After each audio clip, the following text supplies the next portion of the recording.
the way, please give a warm welcome to our unveiler this afternoon, Jamie Kenner.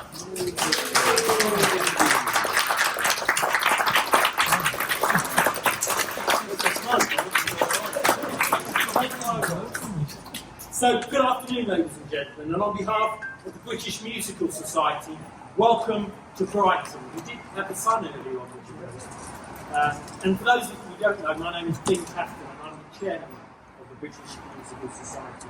I'd like to give a very special warm welcome to our friend and unveiler today, Jamie, and also patrons, officers of the British Musical Society and the Max Miller Appreciation Society as well as some of the owners of the property here, Sue and Steve. The British Musical, yeah, look around. The British Musical was founded back in 1963, and one of our aims is to cherish the jewels of the past and actively support the interests of the future. And one of the ways the Society does that is to unveil blue plaques which provide a permanent reminder of the contribution an individual may have made to variety or music.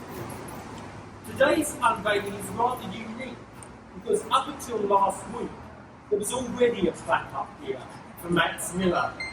It was indeed 45 years ago, in May 1980, that the British Musical Society gathered, probably very much like we are today, to unveil the plaque here at the property where Max lived.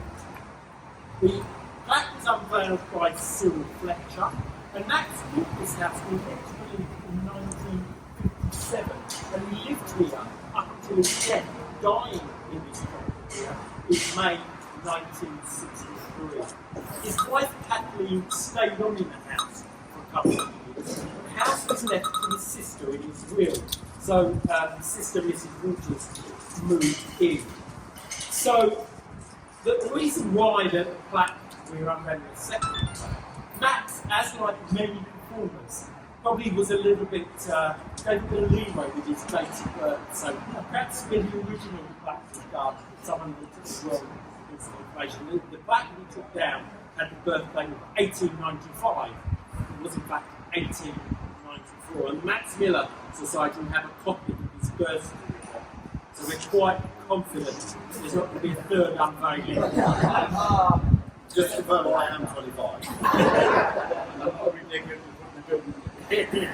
Max was born in Kempton here and lived in Brighton for most of his life, even though he became one of Britain's best loved and most successful and highly paid performers. He still remained loyal to his beloved Brighton. So it's fitting that he's still very much remembered in Brighton.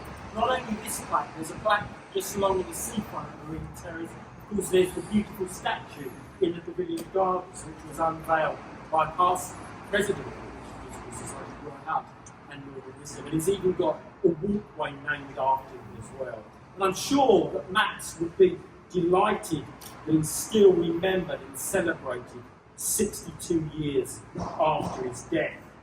He was certainly one of a kind, and as Max would have said, there'll never be another. So, without further ado, it gives me great pleasure to introduce to you Jamie. Jamie has a very long and successful career in television, on stage, and in theatre as well.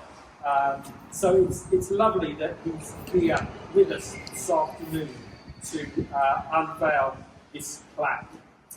Jamie, as you may recognise Jamie from television series, he's appeared in many series on television. Coronation Street is one. Silent Movies, EastEnders, prequel to Game of Thrones. But Max has got a close connection to Jamie, and I'll leave Jamie to tell you a bit about more of when you had the pleasure of playing Max in the play. So without further ado, it's a great pleasure to hand over to Jamie Kenner. Thank you so much. That's really emotional, standing there listening to that and the backstory of knowing that the great man lived here and was behind this door. And I used to live literally just up the road there in Kemptown. I'm still in Brighton myself. So it's such an honour to be here today, and it's such an honour. I've recently been asked to be a patron of the Max Miller Appreciation Society, who've welcomed me in over the years. I had a phone call 23 years ago from a director that I'd worked with and said, "Do you fancy coming in and reading this play called The Cheeky Chappie? I think he might be right for the lead role, Max Miller." And I sort of heard the name, but I wasn't really, I couldn't sort of put a face to the name. But I went in, read the script, made an absolute pig's ear of it, didn't really understand the jokes, because it turns out that Max Miller's comedy isn't to be written down, it's to be listened to and watched and enjoyed, and to be drawn into the secret, as we all know and love. And I made it, and as I said, the audition was absolutely awful, but the director saw something in me that made him go, "I think we've got a Max Miller." And I, from that day onwards, fell in love with him, as we all have. I realised that I knew most of the jokes because my granddad had been passing them off of his own for years.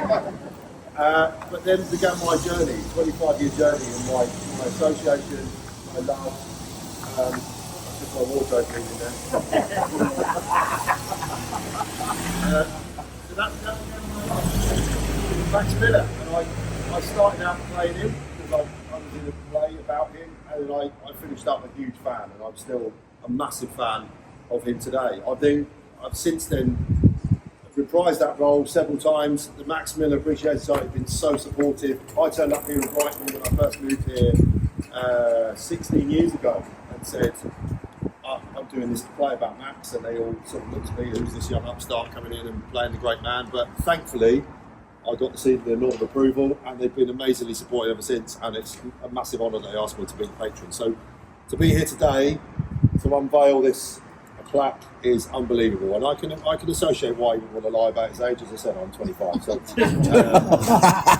personally I'm very glad he did, because I wouldn't be here today. So I want a massive round of applause for all of you lot for coming out and for supporting, because the last thing I'm going to say is people like Max paved the way for people like myself, people not just comedians but performers. He changed the game, he moved the goalposts, whatever you want to put on it. And he opened, and he's carved out. He changed my career personally. My career moved on from that play. I got a better agent. I got better jobs. I got this, that, and the other. So personally, I owe him a huge amount. But performers like me, up and coming performers, established performers that are coming to the end of their career, wherever they are, they owe him a lot, because it's all about bravery in this business. And he was one of the bravest, and one of the cleverest, one of the smartest. And he's a legend, and we've got to keep supporting him, spread the word. I'll do my bit, and you carry on doing your bit, but thank you for doing that. So it'd be remiss of me, before I unveil the plaque, not to bring the great man out, right? Or a version of it, I'm so sorry, Max, to do this outside your house. I've got my wardrobe mistress here, David. Give it up for David. We're here. It's not the full suit. I want you to carry that across town. But thank you very much. I was expecting more, but I'm satisfied. I thought it'd be a lot more than this. Anyway, listen, shut up, you lot, shut up. Listen, I know what you're thinking. What if I am? Yeah, but you're wrong. Hey, now, I not got a lovely figure, Dax, eh? I not got a lovely figure. But you'd love a figure like mine, wouldn't you? We can have it if we're not careful. Yeah, listen, I've got two books here. I've got the white book, and I've got the blue book. Yeah, listen, I'll start with some stories from the white book. Why did the chicken cross the road? For some fair reason. Yeah, listen. Listen, here's another one from the white book. There was a little girl who had a little curl right in the middle of her forehead. When she was good, she was very, very good. When she was bad, she was very, very popular. Yeah, listen now. Now, shut up. Yeah, shall I get the blue book out? Yeah, listen, here's a funny thing. Listen. Adam and Eve in the garden dwelt. They were so happy and jolly. Imagine how they would have felt if all the leaves had been holly. Yeah, listen. Here's one. Are you listening?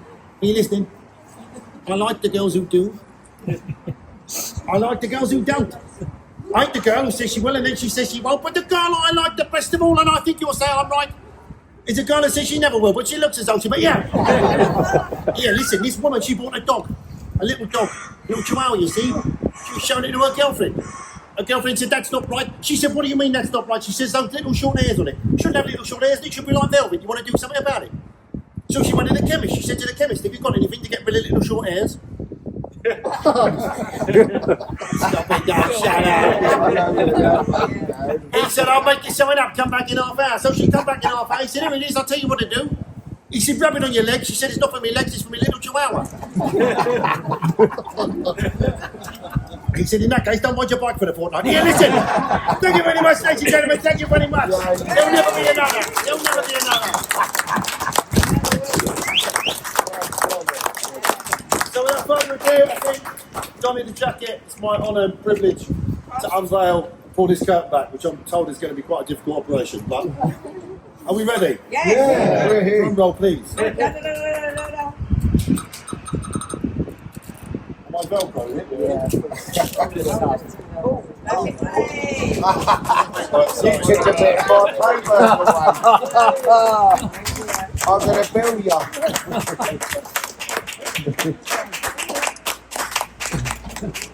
Brilliant. Oh, so that's the guy who painted it just now. You owe me a badly, brother. Thank you so much for coming out, everyone. Thank you. Thank you very much.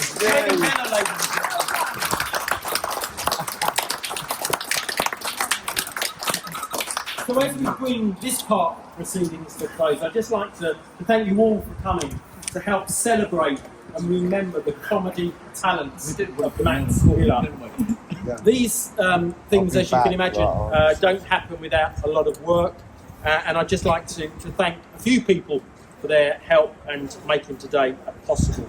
I'd like to thank the Vice Chair, Alison Young and Christine Padwick, who've experienced these blue plaques before, so have been a great support. Vic Chapman from the Max Miller Association has been our man on the ground in Brighton. And also to Sue and Steve, who really put all the stops out to smarten up the place, and we're going to have to do a bit more painting on the place. So thank you very much for having us here today. John Mackenzie, our photographer, and Terry Hardy, who's put together some Max Miller memorabilia at the top of the road. So specially invited guests invited to make their way to the Kent, where after the tea and cakes are served, whoever reserved there in the pub, but everyone is welcome to come up and buy a drink. Quite a big pub, so there's plenty of room at the back, and there are some memorabilia of Max on display as well. It'd be lovely if those of you who aren't members of our society would like to join us today. You've got that facility. Come and have a chat with Alison, or if you'd like to make a donation towards the society and the Plaque Unveiling. And also, of course, we've got representatives from the Max Miller Appreciation Society as well, who do sterling work in Brighton to help keep Max's memory alive. So on the behalf of the British Musical, thank you once again for coming. Have a safe journey home, and but do join us at the Kemp at the top of the road. Thank you very much. Actually saw him before. Well, there'll be an opportunity to do just that up at the pub, sir. I mean, he saw Max Miller. Yeah, I'm sure many of you had that honour, which I unfortunately didn't. But yeah, be happy to hear your stories and memories upstairs up at the Kemp. So thank you. 3, 2, 1.